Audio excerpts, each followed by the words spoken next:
जय श्री कृष्णा, राधे राधे। आप सभी भक्तों का आपके अपने YouTube चैनल श्री कृष्ण दीवानी में हार्दिक स्वागत है। आज आप सुन रहे हैं माघ मास महात्म्य का 8वां अध्याय। सर्वप्रथम भगवान का स्मरण करते हुए आप सभी बोलिए ओम नमो भगवते वासुदेवाय। श्री राधा कृष्णाभ्याम नमो नमः। राजा दिलीप ने महर्षि वशिष्ठ जी से पूछा कि हे मुने, यमलोक से लौटकर आई हुई उन साध्वी कन्याओं ने अपनी माताओं और बंधुओं से वहां का वृतांत कैसा बताया।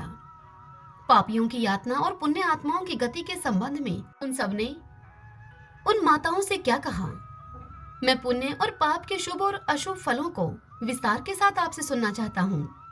यह सुनकर वशिष्ठ मुनि राजा दिलीप से बोले कि हे राजन, कन्याओं ने अपनी माताओं और बंधुओं से पाप पुण्य के शुभाशुभ फलों के विषय में जो कुछ कहा था वह सब जो कहता हूँ मैं तुम्हें बतलाता हूँ।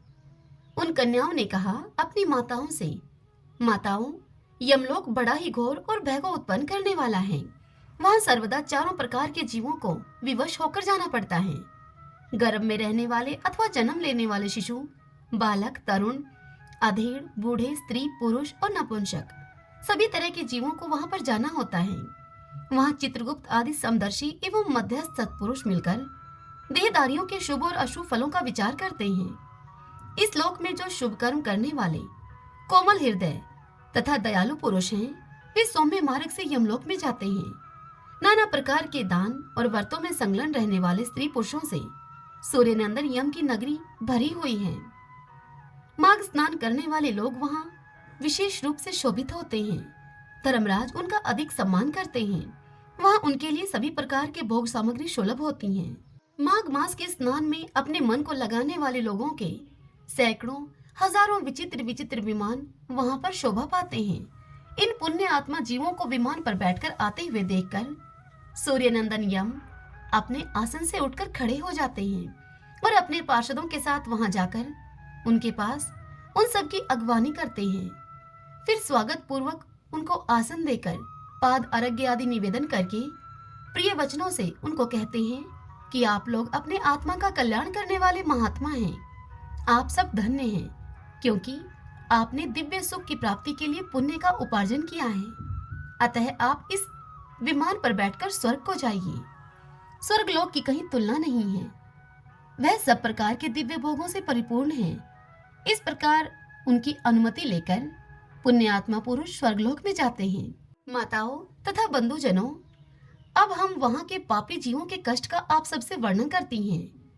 आप सब लोग धैर्य धारण करके उसे सुने। जो क्रूरता पूर्वक कर्म करने वाले और दान न देने वाले पापी जीव हैं, वे वहां यमराज के घर में अत्यंत भयंकर दक्षिण मार्ग से जाते हैं। यमराज का नगर अनेक रूपों में स्थित है। उसका विस्तार चारों ओर से 86,000 योजन समझना चाहिए। किंतु पुण्य कर्म करने वाले पुरुषों को वह मार्ग बहुत ही निकट जान पड़ता है। किंतु भयंकर मार्ग से जाने वाले पापी जीवों के लिए वह मार्ग अत्यंत दूर है। वह मार्ग कहीं तो तीखे कांटों से भरा होता है, तो कहीं रेत और कंकड़ों से, कहीं पत्थरों के ऐसे टुकड़े बिछे होते हैं उनका किनारा छुरों के धार के समान तीखा होता है। कहीं बहुत दूर तक कीचड़ ही कीचड़ भरी रहती है, तो कहीं घातक अंकुर उगे होते हैं और कहीं कहीं लोहे की सुई के समान नुकीले कुशों से सारा मार्ग ढका होता है। इतना ही नहीं, कहीं कहीं तो बीच रास्ते में वृक्षों से भरे हुए पर्वत होते हैं, जो किनारों पर भारी जल प्रपात के कारण अत्यंत दुर्गम जान पड़ते हैं। कहीं रास्ते पर दहकते हुए अंगारे बिछे रहते हैं। ऐसे मार्ग से पापी जीवों को दुखित होकर जाना पड़ता है। कहीं ऊंचे नीचे गड्ढे, तो कहीं फिसला देने वाले चिकने ढेले, और कहीं खूब तपी हुई बालू, तो कहीं तीखी कीलों से वह मार्ग व्याप्त रहता है। कहीं कहीं अनेक शाखाओं में फैले हुए सैकड़ों वन और दुखदायी अंधकार है, जहाँ कोई सहारा देने वाला भी नहीं रहता। कहीं तपे हुए लोहे के कांटेदार वृक्ष होते हैं, तो कहीं दावानल होती है, तो कहीं तपी हुई शिला, और कहीं हिम से वह मार्ग आच्छादित रहता है। कहीं ऐसी बालू भरी रहती है जिसमें चलने वाला जीव कंठ तक धंस जाता है और बालू कान के पास तक आ जाती है। कहीं गर्म जल और कहीं कंडों की आग से यमलोक का मार्ग व्याप्त रहता है। कहीं धूल मिली हुई प्रचंड वायु का बवंडर उठता है और कहीं बड़े बड़े पत्थरों की वर्षा होती है। उन सब की पीड़ा सहते हुए पापी जीव यमलोक में जाते हैं। रेत की भारी वृष्टि से सारा अंग भर जाने के कारण पापी जीव रोते हैं। महान मेघों की भयंकर गर्जना से वे बारंबार थर्रा उठते हैं और कहीं तीखे अस्त्र शस्त्रों की वर्षा होती है, जिससे उनके सारे शरीर में घाव हो जाते हैं। तत्पश्चात उनके ऊपर नमक मिले हुए पानी की मोटी धाराएं बरसाई जाती हैं। इस प्रकार कष्ट सहन करते हुए उन्हें जाना पड़ता है। कहीं अत्यंत ठंडी तो कहीं रूखी और कहीं कठोर वायु का सभी ओर से आघात सहते हुए पापी जीव सूखते और रोते हैं। इस प्रकार वह मार्ग बड़ा ही भयंकर है। वहां राह खर्च भी नहीं मिलता, वहां कोई सहारा देने वाला नहीं रहता। वह मार्ग सब ओर से दुर्गम और निर्जन है। उस मार्ग से वहां और कोई भी मार्ग आकर नहीं मिला है। वह बहुत बड़ा और आश्रय रहित मार्ग है। वहां अंधकार ही अंधकार भरा रहता है। वह महान कष्टप्रद और सभी प्रकार के दुखों का आश्रय है। ऐसे ही मार्ग से यम की आज्ञा का पालन करने वाले अत्यंत भयंकर यमदूतों के द्वारा समस्त पाप परायण मूढ़ जीव बलपूर्वक लाए जाते हैं। श्रीमन नारायण नारायण हरि हरि, भजमन नारायण नारायण हरि हरि। आज की इस कथा में हम श्रीमद् भागवत महापुराण से ययाति के चरित्र को सुनेंगे। श्री शुकदेव जी राजा परीक्षित से कहते हैं कि हे परीक्षित, जैसे शरीरधारियों के 6 इंद्रियां होती हैं, ठीक वैसे ही नहुष के 6 पुत्र थे। उनके नाम थे यति, ययाति, संयाति, आयति, वियति और कृति। नहुष अपने बड़े पुत्र यति को राज्य देना चाहते थे, किंतु यति ने राज्य स्वीकार नहीं किया, क्योंकि वह राज्य पाने का परिणाम जानता था। राज्य एक ऐसी वस्तु है कि जो उसके दाव पेच और प्रबंध आदि में भीतर प्रवेश कर जाता है, वह अपने आत्म स्वरूप को नहीं समझ सकता। जब इंद्र पत्नी सची से सहवास करने की चेष्टा करने के कारण राजा नहुष को ब्राह्मणों ने इंद्र पद से गिरा दिया और उसे अजगर बना दिया, तब राजा नहुष के पद पर ययाति बैठे। ययाति ने अपने 4 छोटे भाइयों को 4 दिशाओं में नियुक्त कर दिया और स्वयं शुक्राचार्य की पुत्री देवयानी और दैत्यराज वृषपर्वा की पुत्री शर्मिष्ठा को पत्नी के रूप में स्वीकार करके अब वह ययाति राजा पृथ्वी की रक्षा करने लगा। यह सुनकर राजा परीक्षित ने पूछा कि भगवान शुक्राचार्य जी तो ब्राह्मण थे और ययाति क्षत्रिय था, फिर ब्राह्मण कन्या और क्षत्रिय वर का उल्टा विवाह भला कैसे हुआ? तब श्री शुकदेव जी ने कहा कि हे परीक्षित, दानवराज वृषपर्वा की एक बड़ी मानिनी कन्या थी। उसका नाम था शर्मिष्ठा। वह एक दिन अपनी गुरु पुत्री देवयानी और हजारों सखियों के साथ अपनी राजधानी के श्रेष्ठ उद्यान में टहल रही थी। उस उद्यान में सुंदर सुंदर पुष्पों से लदे हुए अनेकों वृक्ष थे। उसमें एक बड़ा ही सुंदर सरोवर था। सरोवर में कमल खिले हुए थे और उन पर बड़े ही मधुर स्वर से भंवरे गुंजार कर रहे थे। उसकी ध्वनि से सरोवर का तट गूंज रहा था। जलाशय के पास पहुंचने पर उन सुंदर कन्याओं ने अपने अपने वस्त्र तो घाट पर रख दिए और उस तालाब में प्रवेश करके वे एक दूसरे पर जल उलीच उलीच कर क्रीड़ा करने लगी। उसी समय उधर से पार्वती जी के साथ बैल पर चढ़े हुए भगवान शंकर जी आ निकले। उनको देखकर सबकी सब कन्याएं सकुचा गई और फिर उन कन्याओं ने झटपट उस सरोवर से निकलकर अपने अपने वस्त्र पहन लिए। शीघ्रता करने के कारण शर्मिष्ठा ने अनजाने में ही देवयानी के वस्त्रों को अपना वस्त्र समझकर उन वस्त्रों को पहन लिया। इस पर देवयानी क्रोध के मारे आग बबूला हो गई और वह कहने लगी, अरे देखो तो सही, इस दासी ने कितना अनुचित काम कर डाला। राम राम। जैसे कोई कुतिया यज्ञ का हविष्य उठा ले जाए, ठीक वैसे ही इसने मेरे वस्त्र पहन लिए हैं। जिन ब्राह्मणों ने अपने तपोबल से इस संसार की सृष्टि की है, जो परम पुरुष परमात्मा के मुख रूप हैं, जो अपने हृदय में निरंतर ज्योतिर्मय परमात्मा को धारण किए रहते हैं और जिन्होंने संपूर्ण प्राणियों के कल्याण के लिए वैदिक मार्ग का निर्देश किया है, बड़े बड़े लोकपाल तथा देवराज इंद्र, ब्रह्मा आदि भी जिनके चरणों की वंदना और सेवा करते हैं, और तो क्या लक्ष्मी जी के एकमात्र आश्रय परम पावन विश्वात्मा भगवान भी जिनकी वंदना और स्तुति करते हैं, उन्हीं ब्राह्मणों में हम सबसे श्रेष्ठ भृगुवंशी हैं और इसका पिता प्रथम तो असुर हैं और फिर हमारा शिष्य है। और इस पर भी इस दुष्टा ने जैसे शूद्र वेद पढ़ ले, उसी प्रकार इसने हमारे कपड़ों को पहन लिया है। जब देवयानी इस प्रकार गाली देने लगी तब शर्मिष्ठा क्रोध से तिलमिला उठी और चोट खाई हुई नागिन के समान लंबी लंबी सांसें लेने लगी। अब उसने अपने दांतों से होठ दबाकर कहा, अरे भिखारिन, तू इतना बहक रही है, तुझे कुछ अपनी बात का भी पता है? जैसे कोए और कुत्ते हमारे दरवाजे पर रोटी के टुकड़ों के लिए प्रतीक्षा करते हैं, ठीक वैसे ही क्या तुम भी हमारे घरों की ओर नहीं ताकती रहती?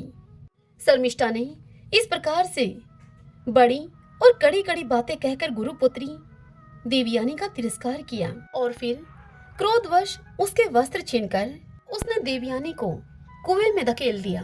शर्मिष्ठा के चले जाने के बाद संयोगवश शिकार खेलते हुए राजा ययाति उधर से आ निकले। उन्हें जल की आवश्यकता थी, इसलिए कुएं में पड़ी हुई देवयानी को उन्होंने देख लिया। उस समय वह वस्त्रहीन थी, इसलिए उन्होंने अपना दुपट्टा देवयानी को दे दिया और दया करके अपने हाथ से उसका हाथ पकड़कर उसे कुएं से बाहर निकाल लिया। देवयानी ने प्रेम भरी वाणी से वीर ययाति से कहा, हे वीर शिरोमणि राजन, आज आपने मेरा हाथ पकड़ा है। अब जब आपने मेरा हाथ पकड़ लिया तब कोई दूसरा इसे न पकड़े। हे वीर श्रेष्ठ, कुएं में गिर जाने पर मुझे जो आपका अचानक दर्शन हुआ है, यह भगवान का ही किया हुआ संबंध समझना चाहिए। इसमें हम लोगों की या और किसी मनुष्य की कोई चेष्टा नहीं है।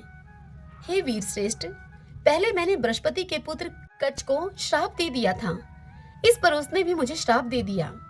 इसी कारण से ब्राह्मण मेरा पानी ग्रहण नहीं कर सकता। ययाति को शास्त्र प्रतिकूल होने के कारण यह संबंध अभिष्ट तो न था, परंतु उन्होंने देखा कि प्रारब्ध ने स्वयं ही मुझे यह उपहार दिया है और मेरा मन भी इसकी ओर खींच रहा है, इसलिए राजा ययाति ने उसकी बात को मान लिया। वीर राजा ययाति अब चले गए। तब देवयानी रोती पीटती अपने पिता शुक्राचार्य के पास पहुंची और शर्मिष्ठा ने जो कुछ किया था वह सब उन्हें कह सुनाया। शर्मिष्ठा के व्यवहार से भगवान शुक्राचार्य जी का मन भी बड़ा ही उचट गया। वे पुरोहिताई की अब निंदा करने लगे। उन्होंने सोचा कि इसकी अपेक्षा तो खेत या बाजारों में से कबूतर की तरह कुछ बीनकर खा लेना अच्छा है। अतः अपनी कन्या देवयानी को साथ में लेकर अब वे नगर से निकल पड़े। जब वृषपर्वा को यह सब मालूम हुआ तो उनके मन में यह शंका हुई कि गुरुजी कहीं शत्रुओं की जीत न करा दें अथवा मुझे श्राप न दे दें। इसलिए वे उनको प्रसन्न करने के लिए उनके पीछे पीछे गए और रास्ते में उनके चरणों पर सिर के बल गिर गए। भगवान शुक्राचार्य जी का क्रोध तो आधे ही क्षण का था। उन्होंने वृषपर्वा से कहा कि राजन, मैं अपनी पुत्री देवयानी को नहीं छोड़ सकता, इसलिए इसकी जो इच्छा हो तुम उस इच्छा को पूर्ण कर दो, फिर मुझे लौट चलने में कोई आपत्ति नहीं होगी। जब वृषपर्वा ने कहा कि ठीक है, इस प्रकार वृषपर्वा ने कहकर उनकी आज्ञा को स्वीकार कर लिया। तब देवयानी ने अपने मन की बात कही।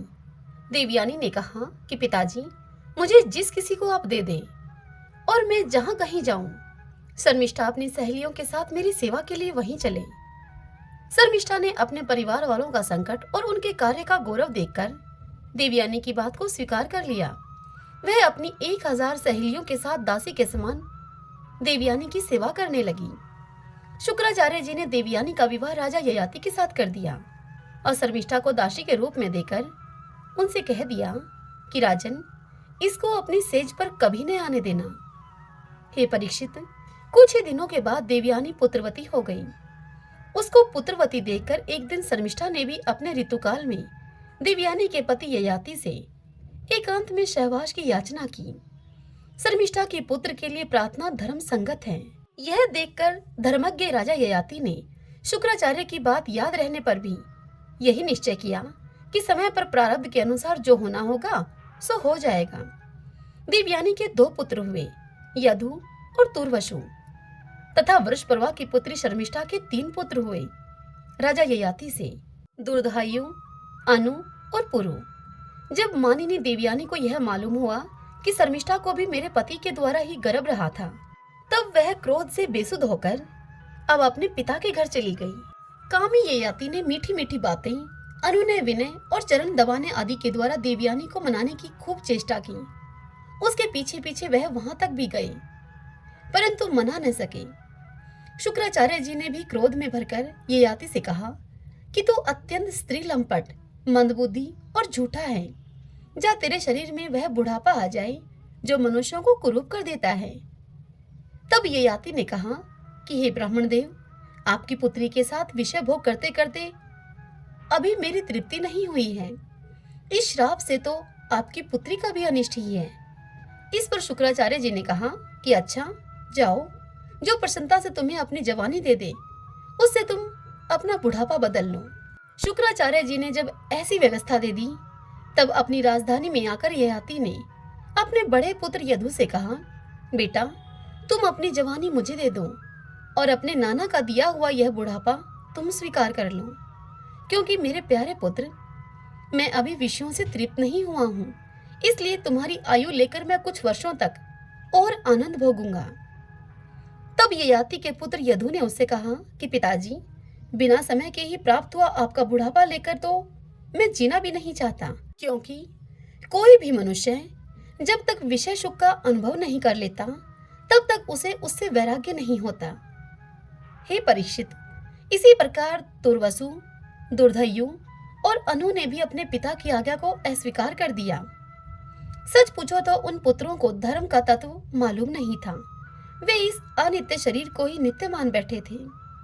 अब ययाति ने अवस्था में सबसे छोटे किंतु गुणों में कहें तो गुणों में बड़े अपने पुत्र पुरु को बुलाकर उससे पूछा और उससे कहा कि बेटा, अपने बड़े भाइयों की तरह तुम्हें तो मेरी बात को नहीं टालना चाहिए। तब पुरु ने कहा कि पिताजी, पिता की कृपा से मनुष्य को परम पद की प्राप्ति हो सकती है। वास्तव में पुत्र का शरीर पिता का ही दिया हुआ है। ऐसी अवस्था में ऐसा कौन है जो इस संसार में पिता के उपकारों का बदला चुका सके। उत्तम पुत्र तो वह है जो पिता के मन की बात बिना कहे ही कर दे।